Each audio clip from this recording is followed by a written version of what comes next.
All right, ladies and gentlemen, I am joined today with a special episode by the cousin of the new lightweight champion in Charles Du Bronx, Oliveira.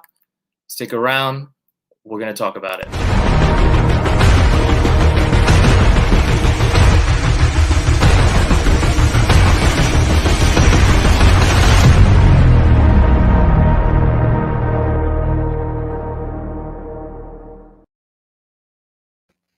All right, guys, welcome. I didn't have my mic plugged in, rookie move, but here we are. In a minute, I will be joined by the cousin of UFC lightweight champion Charles Du Bronx Oliveira.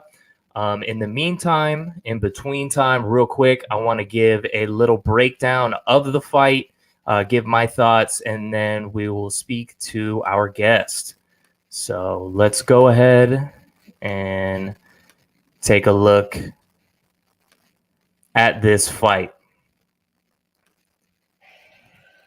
So right away, we see Chandler get his leg kicked out. He's pretty susceptible to that shot. And, it just looks a little more scary than it is. Definitely doesn't want to take those shots. We've seen what happens when people take those shots. Boom, instantly rocks him. Charles shoots in. Chandler goes for the guillotine, really the only defense that he can go for with that double leg being in so deep. But if you take a look at Charles' right hand, he does a great job. I mean, he's in really no danger, and he knows exactly where he's at because his right hand is blocking that other leg that's in the butterfly to be able to come out and be able to get the leverage to finish that choke. So, like I said, he's in really no danger here. Comes around, gets the back of Chandler. Now, other than Charles being in a fully sunk-in guillotine with full guard, closed guard, this is the worst position that Michael Chandler could be in. He said that he put himself in that position, but I don't know. Boom. Slam. I don't know, how I guess that just sunk it in a little bit deeper. And to have that body lock on there is pretty crazy. But how impressive for Michael Chandler just explode out of it and then be able to get his arm in. No threat really of the triangle. Boom. Boom. Boom. Boom. Look at this. Boom. Face the floor once. Face the floor twice. Dude, this guy, what is he, Czech Congo? How did he survive that? I don't know. Another one straight to the face. Boom, another one straight to the face. And then in between that, you see it's 2 seconds left. But in between that, Chandler was in his guard, raining down shots. I think he did that just to kind of prove that he's not afraid of the guard and that he's able to control on the top. Very good round from Chandler. But we'll go into the beginning of the end. That happens really quick right here, round two. Boom. Now, I want you guys to pay attention to the position in the octagon that Chandler's at. He's already on the outside of the octagon over here, and he goes in right away within 6 seconds for a huge attack. Now, that right there shows me that he's a little anxious to get right back to where he was without having him on his back, without having Charles on his back foot, and not being aware of what's called in boxing the ring generalship and the positioning in the octagon, because you see as soon as he gets hit, he has nowhere to go right away against the fence. We'll let this play out. Boom, boom, boom. Tries desperately to escape. Nope, has nowhere to go, and it's done. Done, done, done. New champion, Charles Oliveira with the comeback. And then look at this. Lands a good shot. Looks like he might follow up with the hook, but he doesn't. Has his right hand down. We call that in boxing holding the phone. You want to keep that up. Look at Charles. Look at his hands. When you're over anxious, you just forget about those little things. And even though this happens in a bit of a microsecond, he does something else called taking a picture. He throws that big right hand and then just kind of stands there. Boom. Gets hit with it. Now, maybe he was over anxious. Maybe he was able to get away with those mistakes in Bellator, but not here at the highest level in the UFC. Boom, beginning of the end, and he's done. Let it run through one more time. Boom. What a great finish from the champion.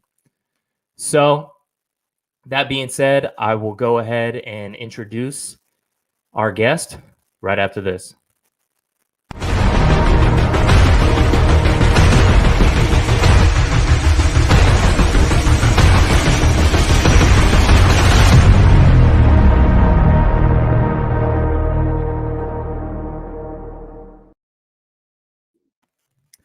All right, we got Lucas Oliveira. What's up, man? First of all, let me say congratulations. How you feeling? I feel great. Tô sentindo ótimo. Mais campeão brasileiro. So Hell feeling yeah. great. One more Brazilian champion, man. Yeah, and that's something I want to ask you about. So, how does it feel not only to have another Brazilian champ added to the roster, because I know that's a huge deal, but it also being the 155-pound division, which is arguably the best and hottest, most stacked. I don't think many people would argue against that division in the UFC. And how great does it feel for it to be in Oliveira with the belt? Yeah, that was something I was talking to my dad about over the weekend. I mean, we have Figueiredo. We obviously have Nunez as well. But being in that division absolutely does make it a little bit more special just because of how competitive that category is. Yeah, definitely. Another rookie mistake I just made. I didn't even have my headphones plugged in, so that's nice. excited. That's how excited I am about not only this. You're like Chandler, man. Fight. Yeah, I wasn't ready. You're Chandler in the second, just running out there. Yeah, literally, man. So let me ask you real quick. Watching that little breakdown I did, would you say that's a fair assessment? Yeah, for the most part. It was a really exciting fight while it lasted. Honestly, for me, obviously, I want Oliveira to win, but I do like Chandler. I respect Chandler, and I just want to see a good fight at the end of the day. I'm not going to lie. When Oliveira took his back, I thought it was going to be over. Done deal. I thought it was just over. I was just laughing. I almost texted you in the moment and was like, here we go. But, trying to be humble. And then, honestly, Chandler, I'm not anywhere near his level of experience or knowledge, but for him to jump back like that, in a street fight, that'll work. If you're on the concrete, yeah, you'll bust the guy up. On the octagon, that's kind of like, I wouldn't suggest that, but obviously it didn't work. But then everything he did to explode, he turned to the right side to change the position. I mean, he did everything right. The guillotine was nice too. Like I said, really, really exciting first round. Yeah, that's something I want to ask you about too. How were your emotions from the start to the finish? Because it was so back and forth. We're like, oh, Chandler rocked him. Oh, he's got his back. Oh, Chandler rocked him again. And then right into the second, like, boom, done. Like, it was just back and forth. And like you said with the texting, I liked this fight too because it was a bit more fun being able to do the back and forth with the texting, knowing that it was a little more on the line with this one. Yeah, for sure. I mean, a lot of fights I'll watch, last weekend was the Waterson fight. And, I love both those competitors. But, for me, it's like a toss up. I just want to see a good fight. With this, you got Oliveira in there on the line. You know what I mean? It's a lot more at stake. So you do get those emotions, which makes, that's why we like this sport. You know what I mean? I'm not getting that. I love Orlando City, but I'm not this excited about, the next soccer matchup versus like, hey, we're actually literally fighting and gold's on the line, And it is such a national sport too. So you do get that nice pride, that nice representation, whether you're Khabib from Russia, we saw Ngannou going back to, his country in Africa and like the celebration over there in Brazil is the same way. Yeah. And I feel, obviously I'm not Brazilian if you couldn't tell, but I feel that Charles is a great representative of Brazilian MMA being how high level and obviously the submission king with Brazilian Jiu-Jitsu being such a big deal in Brazil as well. Yeah, 100%. And not only that, just like how he acts and how he carries himself. I mean, the Bronx is like, he's from, the favelas. He comes from that background. He's not like a privileged guy in Brazil that has, the nice AC gym. I mean, to this day, you see the guy training in the streets, walking in places that you and I are not going to go with gear on his back, going door to door, passing stuff out. So he really is a good representation, for Brazilian MMA, or really for MMA in general. Not a guy that's of a lot of words, not a lot of guy that's grabbing headlines for that kind of stuff, but doing all the right things outside the octagon for sure. Yeah, definitely. And I just want to ask you, from looking at it just as far as like the sport, and just being a fan, how would you say that Michael Chandler is the real deal? Because we saw a lot of people saying like, oh, he doesn't deserve this and that. But with how close he was to finishing that fight in the first round, what do you say? I mean, I think it's undeniable that Chandler's the real deal. I mean, the guy, he's got it all. He's got the power. He's got the wrestling.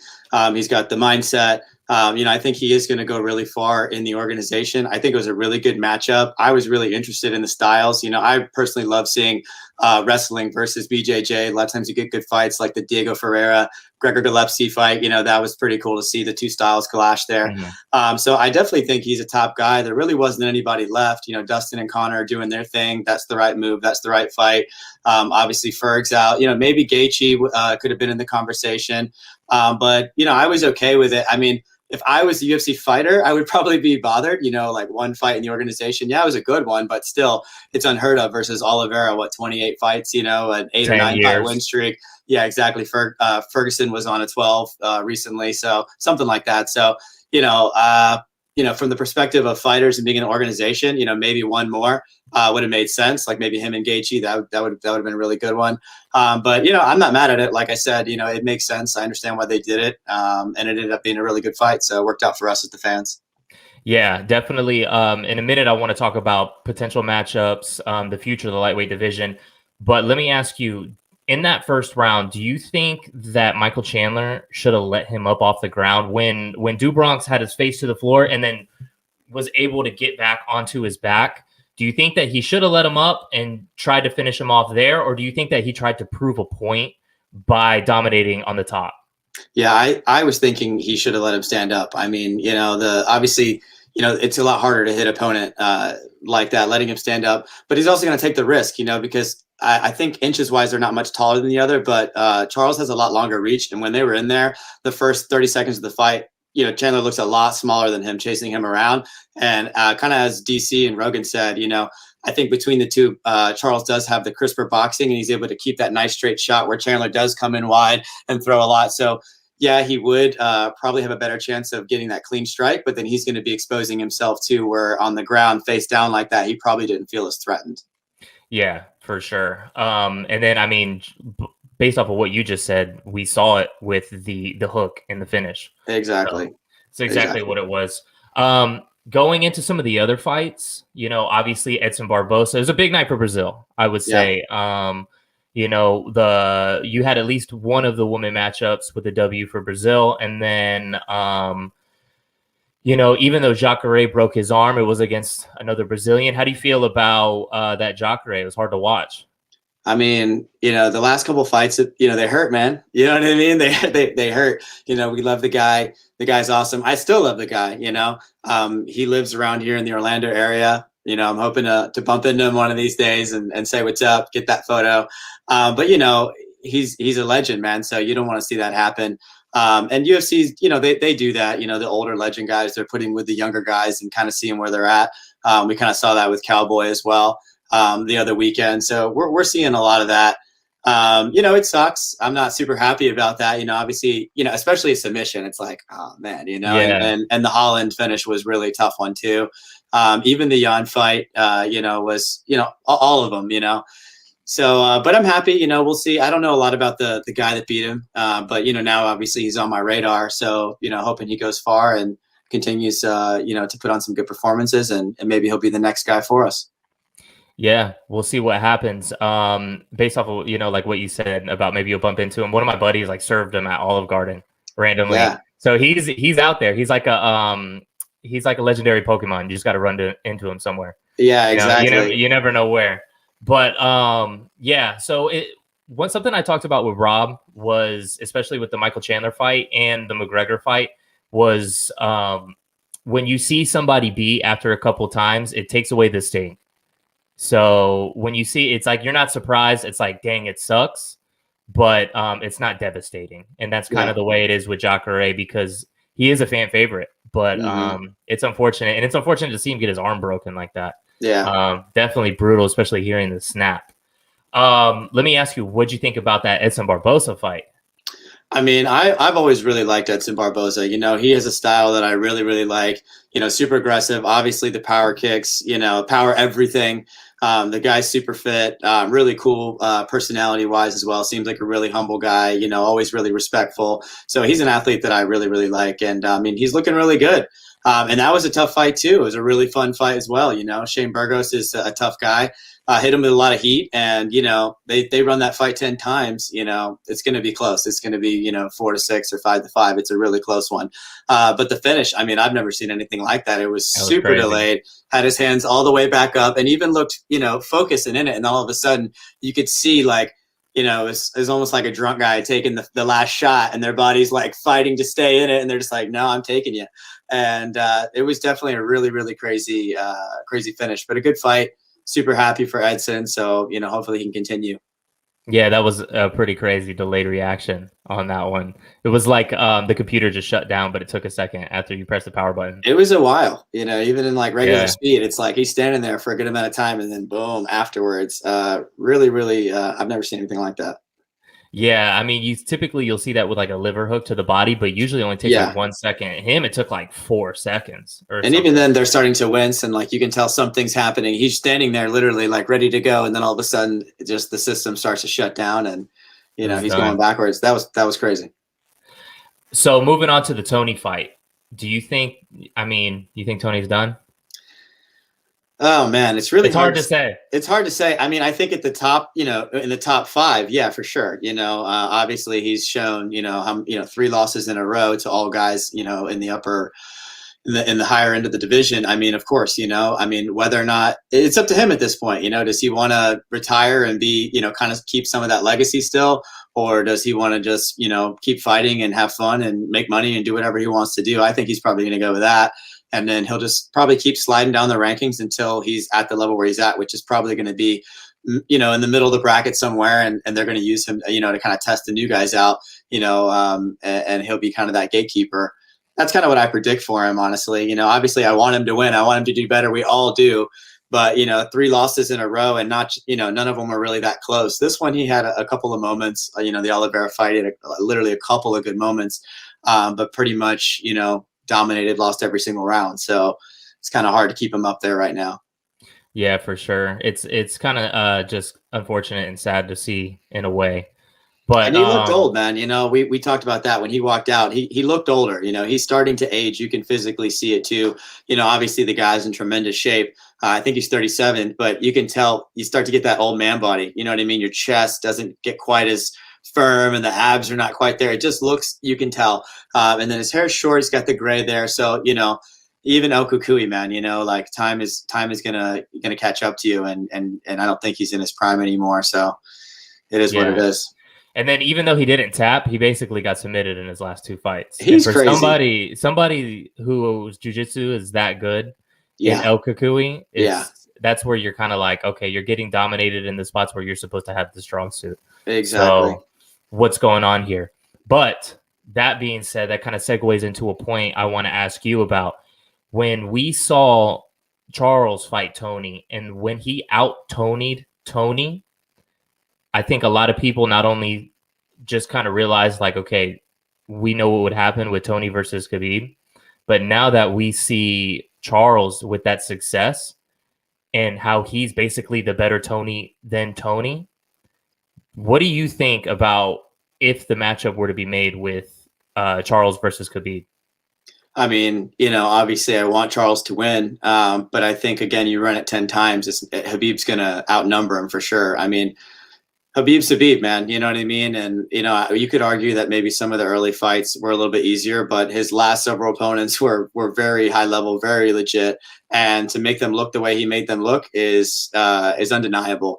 So, it'd be one of those things where, and the thing is, what's scary about Khabib is, his stand-up game is pretty good too. And you're so worried about the takedown that, he's able to throw strikes at you. So he's just a really dangerous guy, man. And I know Charles is great off the back. We can always give him, any fighter that steps in there, they always have a chance of getting a submission or getting a knockout. But I'd probably give Charles about that same, amount of luck against Khabib, just because of how high the wrestling is and how high a level of fighter he is. So I think he'd do the same thing. I mean, he's willing to stand. I think he'll stand for a while just because I think he thinks it's fun. He gets bored of wrestling all the time, probably wants to show that he has a chin, show that he has striking, and then eventually get to the bread and butter, get him on the ground. Charles has been submitted a couple of times, so he could get submitted by Khabib. That's a possibility, or just the mauling like so many others. But you know, I'd have to lean on Khabib. Don't think that fight's ever going to happen, but that'd be, if I had $1,000 or $1 million to bet, that'd be the bet to make. Yeah, I think the worst we ever seen Khabib in was when he was in that guillotine against Dustin. Yeah, and it was and there was, for a second there, I thought, oh, he's gonna tap. But similar to the little breakdown I just did with Chandler, Dustin had one butterfly hook in, and he didn't have that full guard to get the leverage on the choke. So, and then Dustin says the biggest mistake that he made is when Khabib was rolling out, he didn't switch up the choke into like a Darce or something, like he didn't punch the arm through. With that, if that situation repeats itself, I think Charles Oliveira finishes those submissions. Would you agree? Yeah, no, he definitely has a lot better chance of success, I would say, than Poirier. Obviously, Poirier has, great wrestling. All these guys are, every martial art are all super high level. But, with Charles being, the specialist in that area, yeah, it's going to be like second nature to him. It's not going to be something that he's going to have to think about. He's going to feel the movement, and he's going to make the adjustments accordingly. And he's going to know the counter for the counter, and, all the way up, how many counters there could be. Yeah, exactly. 4D chess. Exactly. So he definitely would have a higher, he would have a higher chance than Poirier. But honestly, given how many hours he spends on the mat too, I can imagine how many guillotines he's been in and how many he's gotten out of in practice too. So higher chance than Poirier. But again, Khabib is he's a monster. Yeah, and I think right now, with it being so fresh, there's no one really calling for that fight. But I can see one situation where they would, and that's if he beats or just defends that title. And I think it's later in the year against the winner of the trilogy coming up July 10th with Dustin Poirier, Conor McGregor. With that fight, what do you think? Do you think, Conor will be able to take it, make the adjustments, or do you think Poirier is going to take that one again? Man, honestly, if I had to put money on it, I feel like Poirier is going to take it again. I don't think Conor's in his prime anymore. I see him, on Instagram. I follow him. I do the Fast app. I love it. It works. You know what I mean? And I'm a Conor fan. I like Conor. I like Poirier. But I think he's going to make some adjustments, sure. But I don't know, man. I think Poirier is just going to get it again, especially if he can drag it out. The first round is going to be dangerous, as always. And he looked really good in the first round against Poirier the first time they fought. I mean, I thought he was going to win the fight. But as it goes on, Poirier is going to dig deep, and I think he's going to be able to get it done. That being said, I would prefer Conor to win. And then you saw what Charles was saying about fighting Conor in Brazil. That would be awesome. I would go to Brazil and watch that fight. And then obviously, it's tough, man, because both Poirier and Conor are really, really good strikers. And so is Charles as well. But I think they're both pretty durable guys too, and Charles, he got hurt, and everybody gets hurt. But it's definitely challenging. I mean, there's no easy fight for Charles. You look at the list of who's in the top 5. There's not an easy fight. But I would like the Conor fight. That would be great. That'd be a great money fight for him too. And a great legacy fight, man. Do that in Brazil and, avenge that Jose Aldo and, fairy tale ending, that's what I want. Yeah, exactly. I mean, it's one of those things where I don't know, Conor's just going to have to want it, and he's going to have to make those adjustments. John Kavanaugh came out with that book after he got choked out by Nate Diaz called Win or Learn. And since then, it doesn't seem like Conor's learned from any of those losses. So it's just going to have to be this one being so embarrassing with the knockout that he learns. I mean, it looks, we could go into like a in-depth breakdown, but, obviously I think that he was overlooking Poirier since he already knocked him out. He was looking for a boxing fight with Pacquiao. And he even said, because Poirier is a southpaw, I think he took it almost like a boxing tune-up, and you saw where that style was just not the style to go in there with those leg kicks and being able to get countered, and just having, way too much confidence in that left hand. But like you said, the first round was really close. So we'll see what happens with that fight, I think Poirier versus Oliveira is a great fight, but I think Oliveira versus McGregor is going to be probably the biggest fight since Khabib versus McGregor. Would you say? I think so, and it's a little bit closer too, because Poirier's a big guy, man. What did he say? He walks around at like 185 or 190. I'm like, dude, He's thick. Getting down to 55, so he's a big guy. And then Oliveira, he used to compete at 145, had some issues with the weight, but you can tell he could go down to 45. I mean, I feel like he still has some room to go if he wanted to do that. So him and McGregor are going to be a little bit closer in terms of size, matching each other. So yeah, Poirier is a big 155er, and he's got a lot of power, man, especially putting that power hand in the front, fighting from southpaw. Like I said, there's no easy fight for Oliveira, but Conor in Brazil, I mean, that's the one to make. That's the money fight. Like I said, we're going, I don't see it happening in Brazil, unfortunately, because of how badly they've been affected with Corona. But that would be nuts. I mean, honestly, I think they would do it in Dublin over Brazil if they're gonna pick a spot. But who knows? Whatever. But here's the thing. One more thing about that fight before we kind of move on to the rankings is with that matchup coming on the trilogy, I think this really decides who, because you could make an argument that Charles Oliveira isn't the best in the division because Dustin Poirier is out there. So if Dustin Poirier wins, he's almost like the uncrowned interim champion where you at least have some sort of dispute there. But I think if he loses and Conor wins, I think it's a clear that it's a clear cut that Charles Oliveira is the number one guy at lightweight. So we just got to see how that plays out. But that being said, we just care about belts, man. You know what I mean? Exactly. Yeah. I don't care about what ifs. I care about what is. And he got the belt, and Poirier don't. He the best. Yeah. I mean, I guess that's true. That's one of the things they fight. Yeah. One of the things that makes this sport and especially the UFC organization, the top and kind of superseding like boxing, for example, is because of the brand and because of the belt on the line. Like if it was Oliveira versus Chandler, 5-round main event, okay, great, awesome fight. That belt on the line is really the brand recognition right there and saying who's the best. And you're right. If there's not a belt on the line, then how much does it really matter? And that's why they're giving interim belts to everybody and their mom at this point. But I want to go ahead and look at the division really quick and get your thoughts on some of these, potential matchups here. Let's see. So the rankings haven't been updated yet, but obviously we see at lightweight, there was a vacant champ. Now it is Charles Oliveira. He was number 3. He's going to move into that champion spot. So let me ask you real quick, does Chandler move into that number 3 spot because he got so close to it? Or, because he lost by a knockout, would you have to move him down?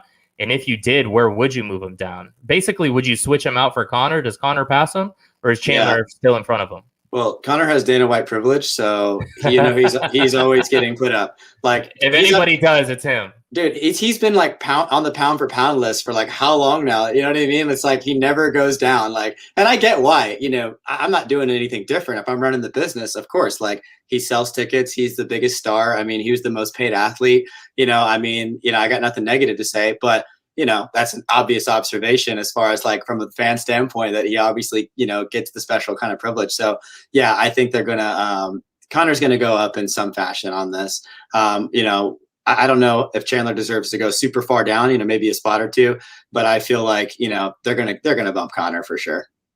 Yeah, they might. And especially just for the marketing behind him versus Dustin, then it would be number 1 versus number 3. Yes, exactly. Versus having that. Exactly. So it makes sense.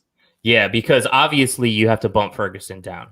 Yeah. And then that also kind of gives the option of, okay, where do you put Beneil at this point? Do you bump him in front of RDA and Conor McGregor?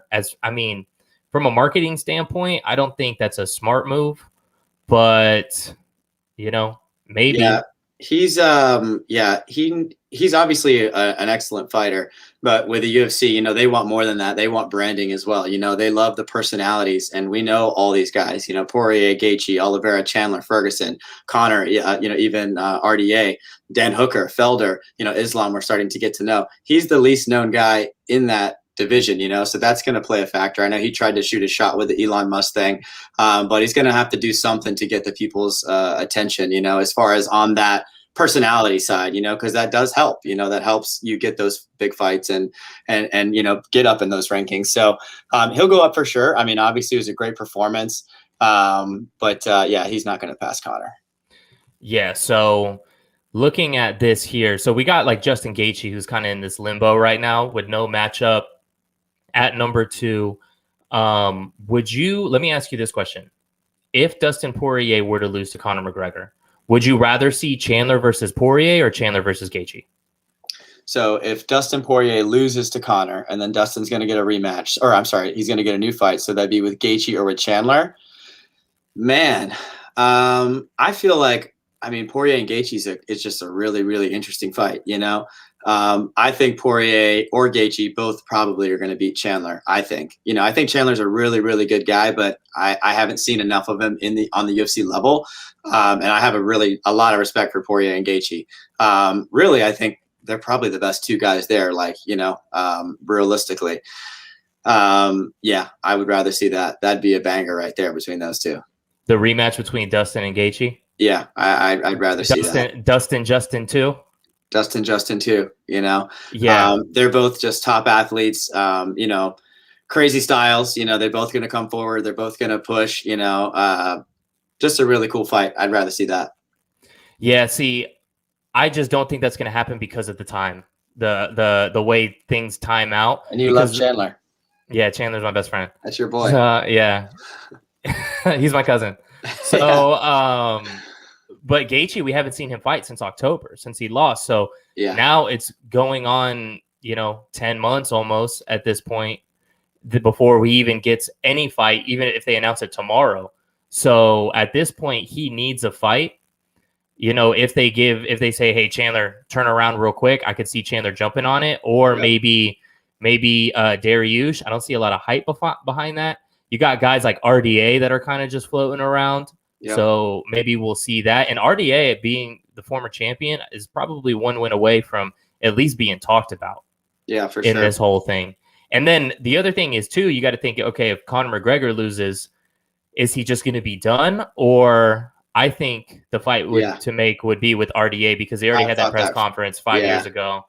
Another Brazilian matchup. It's a good matchup too. You know what I mean? Their styles are good. They're similar in size. That's a good fight. I've always thought that, that'd be a good matchup between the 2 of them. Yeah, definitely. So, we'll see how this whole thing plays out.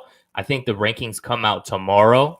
So we'll see how these rankings get decided. I'm interested to see it. I'm interested, to see how this division plays out and to see really where, especially with this July 10th fight, it makes it just that much more exciting with Bronx, Oliveira sitting out there.